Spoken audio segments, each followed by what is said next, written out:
There's been a huge rise in anti-Semitic hate crimes here in the UK, with stabbings on our streets and arson attacks. As a result, the Jewish community in the UK is on high alert in anticipation of further acts of violence. Today we take a look at how the anti-Semitic hate crime can destroy the mindset of its victims. Let's get into it. Anti-Semitic hate crime can have deep and lasting effects on a man's mental health, shaping not only how he feels in the moment, but also how he understands himself, his safety, and his place in society. These impacts are often complex, layered, and long-term. At the most immediate level, experiencing a hate crime, whether physical assault, verbal abuse, vandalism, or online harassment, can trigger acute psychological distress. Fear is usually the first response. A man who is targeted because he is Jewish may begin to feel that he is unsafe, not just in the specific situation where the incident occurred, but in everyday life. Ordinary environments, walking down the street, commuting, attending synagogue, or even expressing his identity openly, can start to feel threatening. This persistent sense of danger can lead to heightened anxiety and hypervigilance, where he is constantly scanning for potential threats. Beyond fear, there is often a strong emotional impact tied to identity. Anti-Semitic hate crimes are not random. They target a core part of who someone is.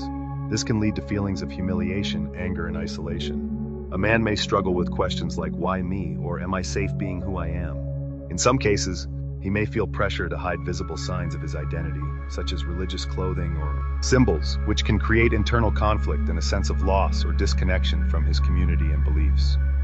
Over time, repeated exposure to anti-Semitism, whether direct or indirect, can contribute to longer-term mental health conditions. Depression is common, particularly if the individual feels unsupported or believes that society is indifferent to his experience. Symptoms might include low mood, loss of motivation, sleep disturbances, and a sense of hopelessness. Anxiety disorders can also develop, especially if the person begins to associate many environments or social situations with potential harm. Another significant effect is trauma. A severe hate crime can lead to post-traumatic stress symptoms, including intrusive memories, nightmares, emotional numbness, and avoidance of reminders of the incident. Even witnessing anti-Semitic acts or hearing about them within one's community can have a cumulative traumatic effect, reinforcing a sense that danger is widespread and persistent. Social relationships can also be affected. A man who has experienced anti-Semitic abuse may withdraw from others, either because he feels misunderstood or because he fears further harm. Trust can erode, not only trust in strangers, but sometimes in institutions or authorities if he feels they have failed to protect him or respond adequately. This isolation can intensify mental health struggles, as support networks are a key buffer against stress and trauma. There can also be gender-specific dynamics. Some men may feel pressure to appear strong or unaffected, which can discourage them from seeking help or expressing vulnerability. This can lead to internalized distress, where emotions like fear or sadness are suppressed and instead manifest as irritability, anger, or even physical symptoms such as headaches or fatigue. Importantly, the impact is not only individual but communal.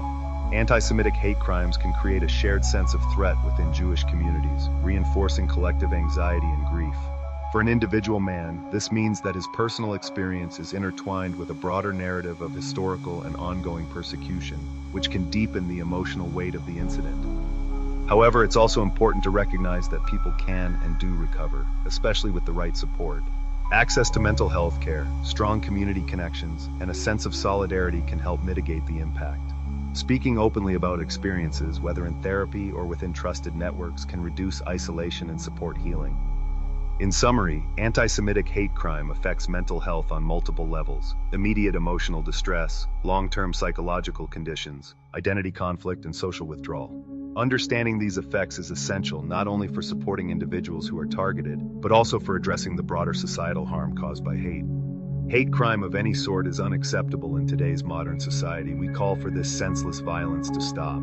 Peace be upon us all. Thanks for watching. See you all next time.